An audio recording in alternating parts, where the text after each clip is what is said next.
I still remember pulling into that driveway like it was yesterday. The smell of diesel hanging in the air.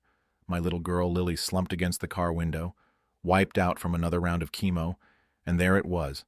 Or rather, there it wasn't. My great-grandpa Elias's old barn, reduced to a heap of splintered wood and twisted nails by some yellow beast of an excavator just sitting there smug as hell. That barn wasn't just some rickety shed. It was the heart of our family story, where Dad and I spent summers fixing tools, him spinning yarns about Elias, building it back in 24, teaching me that real strength comes from what you build with your hands, not what you tear down. And now, staring at that rubble with Lily whispering, "Dad, where'd it go?" Man, it hit me like a gut punch, especially knowing the Oak Ridge HOA, led by that iron-fisted Brenda Caldwell, had bulldozed it while we were at the hospital, calling it an emergency for flood safety.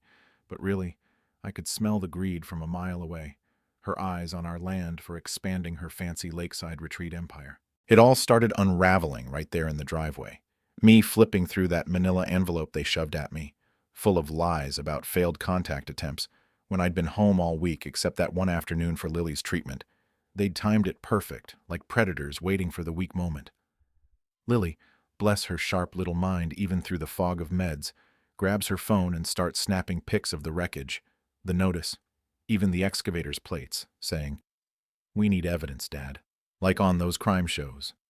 And damn if that didn't light a fire in me seeing my 12-year-old fighting back while battling leukemia.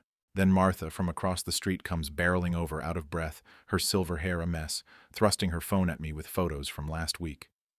Brenda on my property with slick surveyors, measuring lines toward the lake, muttering about prime waterfront for premium guests. Clear as day, this wasn't safety, it was a land grab. Brenda's resort sucking up every inch of shore for her $1 million rentals, and our barn stood in the way. Mike, the old Marine down the block, wanders over too, eyeing the debris like a battlefield, kneeling to poke at the beams. "They didn't just knock it down, Jack. They shredded it on purpose, so you couldn't rebuild. This smells personal, brother." And as I sift through the rubble, my hand lands on this dented metal box that somehow survived, popping it open to find yellowed papers, photos of Elias shaking hands with county bigwigs, and get this, a deed granting our family perpetual control over the water rights, the very dam system Elias engineered in 24 that feeds the whole lake, including Brenda's precious retreat. Holy crap, I thought, whispering it under my breath in the basement later that night, poring over Dad's old files. Turns out Elias wasn't just a farmer. He was the dam genius who dammed the river to create Oak Ridge Lake, building in safeguards so his heirs, me, could manage the flow in emergencies, all signed and sealed by the county. Lily peeks down the stairs, rubbing her eyes. "Dad, what's got you so excited?" And explaining it to her, seeing her face light up. So great-grandpa Elias was like the boss of the water? That's awesome. It shifted something in me, from grief over Dad's death 6 months back to this quiet rage, knowing Brenda had picked the wrong Harlan to bully, especially with Lily's life on the line. But Brenda wasn't backing down.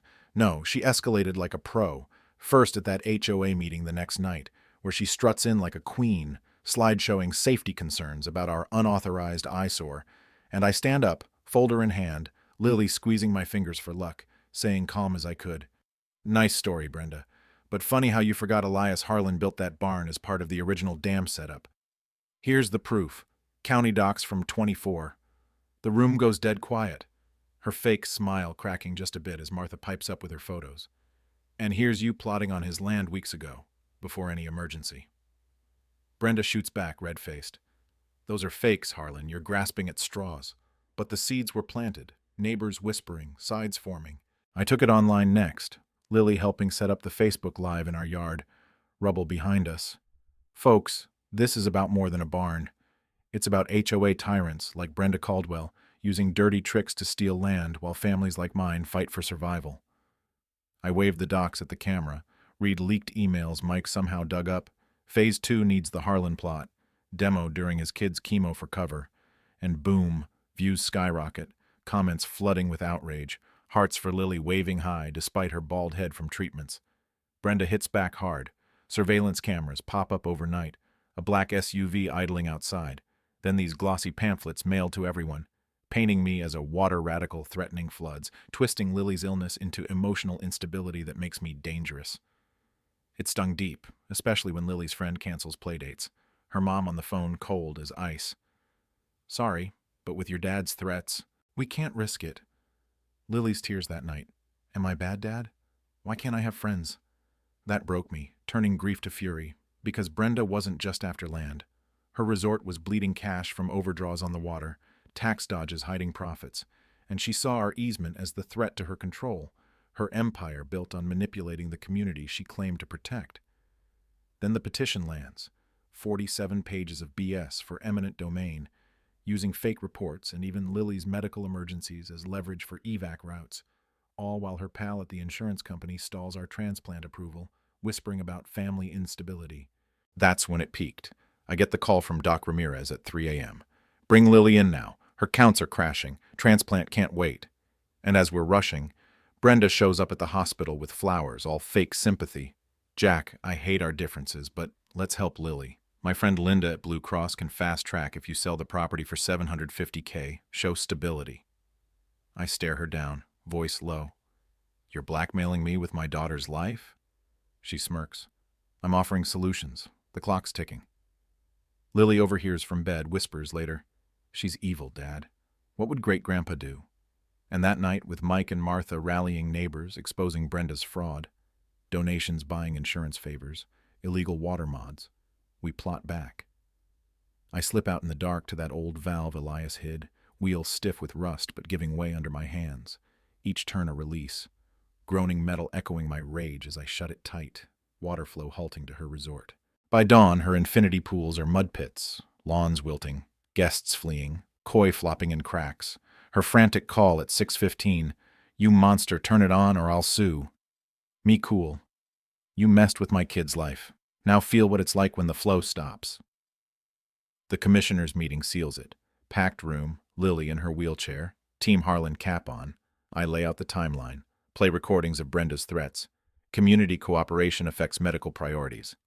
And she cracks, screaming. After losing my boy, this resort's all I have. I won't let your sob story ruin it. Gasps everywhere. Her admitting extortion live. FBI probes follow for corruption. EPA for violations. Taxes unraveling her web. In the end, Lily's transplant goes through flawless. Me as donor, her bouncing back with curly red hair, painting lake scenes to honor Elias. Brenda pleads guilty 3 years inside. Empire auctioned off, left with zilch but regret over her grief-fueled greed twisting into tyranny. We turn the barn site into the Elias Harlan Center, a community hub with gardens Lily designed. Plaque reading, Waters for All, Build for Tomorrow. But here's the thing that nags me still. Was shutting that valve justice or just revenge dressed up? Did I go too far, or was it the only way to stop a bully who'd weaponize anything, even a kid's cancer? What do you think? Ever faced an HOA nightmare or seen greed tear a neighborhood apart? Drop your stories below, hit subscribe if this fired you up, share if you believe in fighting back, because these tales remind us sometimes the underdog bites hardest.